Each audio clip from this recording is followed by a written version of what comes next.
Muy buenas, mi nombre es Jesús Aiber Vargas, soy estudiante de psicología y en esta cápsula reflexiva quiero compartir una experiencia terapéutica reciente, utilizando un caso simulado para respetar completamente la confidencialidad. Atendí a Lucía, una joven de 19 años que acudió por ansiedad intensa, relacionada con situaciones sociales. Ella refería a taquicardia, pensamientos de autocrítica muy fuertes y evitación constante de actividades grupales. Su motivo de consulta era aprender a manejar la ansiedad y recuperar la seguridad en sí misma. El proceso de intervención, para este caso, decidí trabajar desde el modelo cognitivo-conductual, porque es una aproximación basada en evidencia para la ansiedad y permite intervenir tanto en pensamientos como en conductas. La técnica grupal, bueno, la técnica central que utilicé fue la reestructuración cognitiva y la exposición gradual. Primero trabajamos identificando los pensamientos automáticos que aumentaban su ansiedad, como por ejemplo, van a juzgarme, voy a hacer el ridículo, soy insuficiente. Mi brújula terapéutica fue una pregunta sobre qué pensamientos mantienen ciclo de evitación y cómo podemos flexibilizarlo. Luego empezamos a realizar pequeñas exposiciones en imaginación y posteriormente en la vida real, como saludar a desconocidos, participar brevemente en clase y permanecer en situaciones que antes evitaba. La reflexión sobre desafíos y dificultades que se presentó durante la sesión, eh, aquí es donde encontré mayores desafíos. Lo más difícil fue la resistencia, donde me sentí muy inseguro específicamente cuando noté que mis explicaciones no parecían llegarle. Fue un instante donde dudé si estaba avanzando o si estaba presionando demasiado. En cuanto a mis resonancias personales, identifiqué una contransferencia sutil. Su ansiedad y miedo al juicio me invocaron experiencias personales similares que yo tuve cuando era adolescente. Esto me generó una mezcla de empatía profunda, pero también el riesgo de sobreinvolucrarme emocionalmente, ¿no? A este caso. Cuando noté eso, respiré y volví aquí y a la hora. Y me recordé el encuadre. Mi función es acompañar, no salvar. Ese límite interno me ayudó a recuperar claridad y seguir guiando la sesión con más equilibrio. Y bueno, y de esta experiencia aprendí es que la técnica es importante, pero la regulación emocional del terapeuta es igual, es muy fundamental. Comprendí que cuando yo estoy centrado, la intervención fluye mejor. Si pudiera hacer algo diferente la próxima vez, sería validar más desde el inicio sus emociones antes de entrar a trabajar la parte cognitiva. Creo que eso le habría permitido sentirse más contenida y menos presionada. Después de este proceso me siento un terapeuta distinto, más consciente de mis propios límites, más atento a mis reacciones internas y más confiado en acompañar eh, desde la calma y no desde la urgencia. Entonces, gracias por escuchar esta cápsula reflexiva y bueno, y esto fue una de las experiencias de este caso.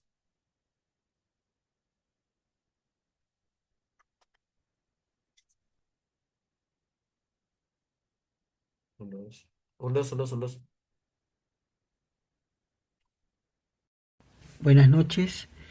El caso que vamos a ver ahora es el caso de Lucía. Lucía es una mujer de 28 años que acudió a consulta principalmente por episodios de ansiedad interna asociadas a situaciones laborales. Reportaba sensaciones de bloqueo, pensamientos catastróficos y un malestar emocional creciente que interfería con su desempeño profesional.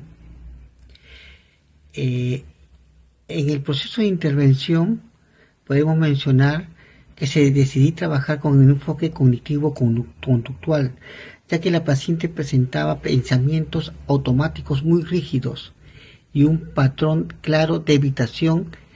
Esta perspectiva me ofrecía herramientas estructurales para trabajar la relación entre pensamientos, emociones y conductas. Una intervención clave fue el registro de pensamientos disfuncionales que utilizamos para identificar distorsiones cognitivas relacionadas con la autoexigencias y el miedo al error. Esto permite que Lucía empezara a reconocer cómo sus interpretaciones influían directamente en su ansiedad. También implementamos exposición gradual a situaciones laborales que ella solía evitar con el propósito de reducir la respuesta ansiosa y fortalecer su estado de autoeficiencia. Aunque el proceso avanzaba, hubo varios desafíos importantes, tanto técnicos como personales. Desde lo técnico, en las primeras sesiones noté una resistencia marcada a profundizar en los pensamientos automáticos. Lucía tendía a describir los hechos en términos muy generales y la técnica del registro no parecía tener el impacto que esperaba. Me pregunté si estaba introduciendo la herramienta demasiado pronto o si mi guía no era lo suficientemente clara. Esto me llevó a ajustar el ritmo y dedicar más tiempo a la psicoeducación. Otro desafío fue que durante los ejercicios de exposición ella reportó un aumento inicial de ansiedad que generó dudas sobre si continuar. Yo mismo me sentí inseguro sobre si insistir o reformular la interpretación. En el plano personal, experimenté un tipo de contrasferencia vinculada a la autoexigencia. Su temor constante a equivocarse resonó con mis propios temores de cometer errores como terapeuta en formación. Hubo momentos en los que noté una presión interna por hacerlo perfecto, para que ella mejorara rápidamente, y eso me llevó a sentir frustración cuando el avance no era tan lineal como esperaba. Hubo un momento en específico cuando Lucía expresó sentirse atascada y decepcionada de sí misma, en el que yo también me sentí estancado. Me cuestioné si mis intervenciones estaban siendo útiles. Lo manejé tomando una pausa interna, reconectando con el ritmo del proceso y recordando que mi rol era acompañarla, no acelerar su evolución. Esta autoobservación me permitió regularme emocionalmente y retomar la sesión desde una perspectiva, desde una perspectiva y retomar la sesión desde una postura más presente y compasiva. El cierre. Podemos decir que este proceso me dejó varias lecciones importantes. Una de ellas es que la técnica es una guía, pero no puede imponerse sobre el ritmo emocional del paciente. Aprendí a flexibilizarme más, a escuchar las señales del proceso y a ajustar las intervenciones sin sentir que eso es un fracaso. También entendí que mis propias emociones como terapeuta son parte del trabajo clínico y pueden convertirse en una brújula si las observo con honestidad, en lugar de tratar de ocultarlas. Si tuviera que abordar un caso similar nuevamente, dedicaría más tiempo a construir seguridad antes de introducir técnicas estructuradas y estaría más atento a mis propias reacciones internas desde el inicio. Después de esta experiencia me siento un terapeuta más consciente, más paciente y más conectado con la importancia del ritmo y la vulnerabilidad compartida en el espacio terapéutico. Muchas gracias. Eso es todo. Hola, mi nombre es Estrella Sotero, estudiante de psicología. En esta cápsula reflexiva quiero compartir una experiencia terapéutica basada en un caso, respetando la confidencialidad que me permitió observar mis aciertos, mis emociones y mis desafíos como terapeuta en formación. Atendí a Marcos, un adolescente de 16 años que acudió por un estado de ánimo bajo, pérdida de motivación escolar y dificultades para regular sus emociones. Su motivo de consulta era comprender por qué se sentía apagado y recuperar interés por sus actividades cotidianas. Bueno, para este proceso decidí trabajar desde la terapia cognitiva conductual porque ofrece estrategias breves, estructuradas y con evidencias para síntomas depresivos en adolescentes.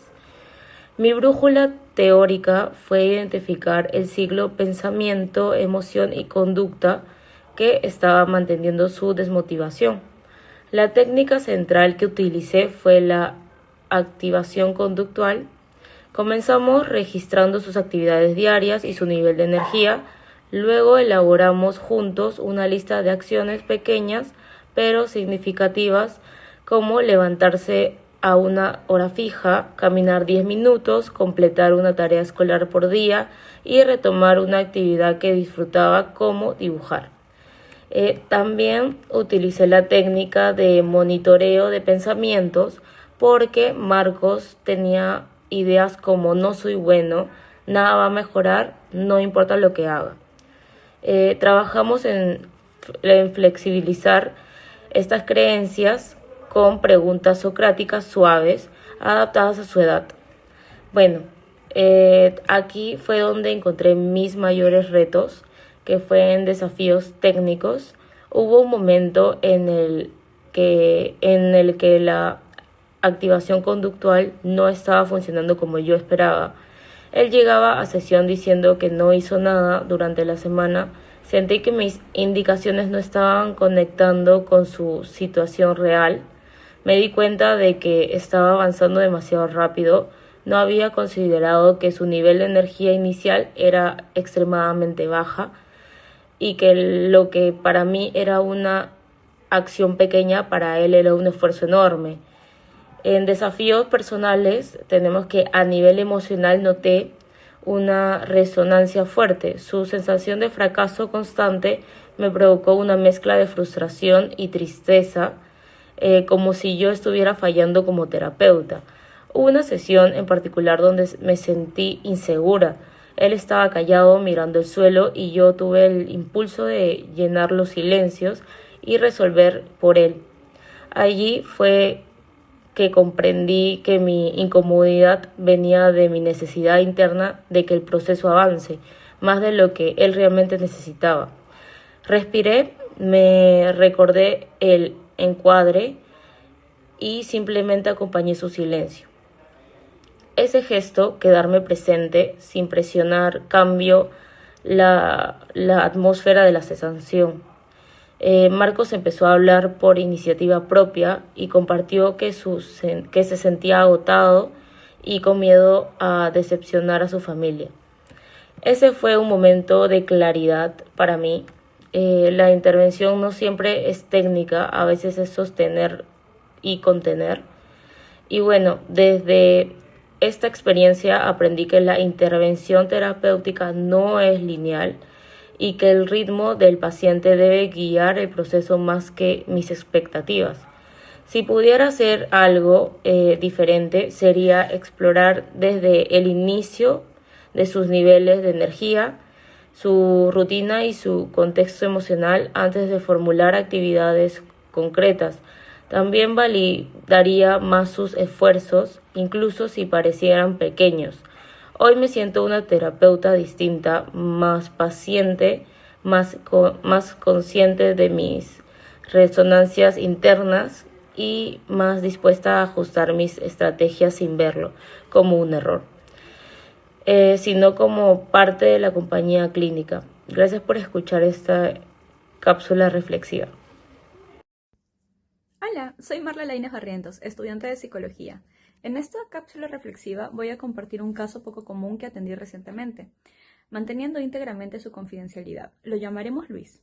Luis es un hombre de 28 años que llegó a consulta debido a episodios de despersonalización que aparecían cuando enfrentaba situaciones de alta presión social.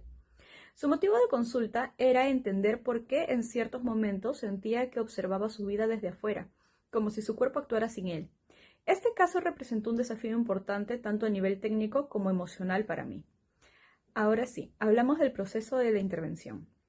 Para trabajar con Luis decidí utilizar un enfoque integrativo, combinando elementos cognitivo-conductuales como intervenciones humanistas y experienciales. Escogí este enfoque porque su malestar no solo venía de pensamientos distorsionados, sino también de una desconexión emocional y corporal profunda.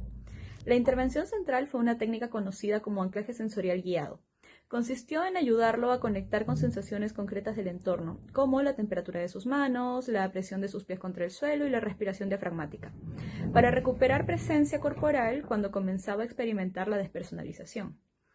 Complementé esto con psicoeducación específica sobre la relajación entre el estrés elevado, la hiperactivación del sistema nervioso y también respuestas disociativas leves.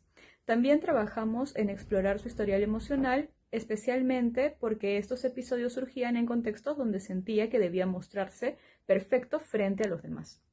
Hablando acerca de la reflexión sobre los desafíos y las dificultades, podemos decir que este caso presentó muchos desafíos técnicos significativos. En una sesión, mientras hablaba sobre la discusión con su jefe, Luis entró en un episodio leve de despersonalización.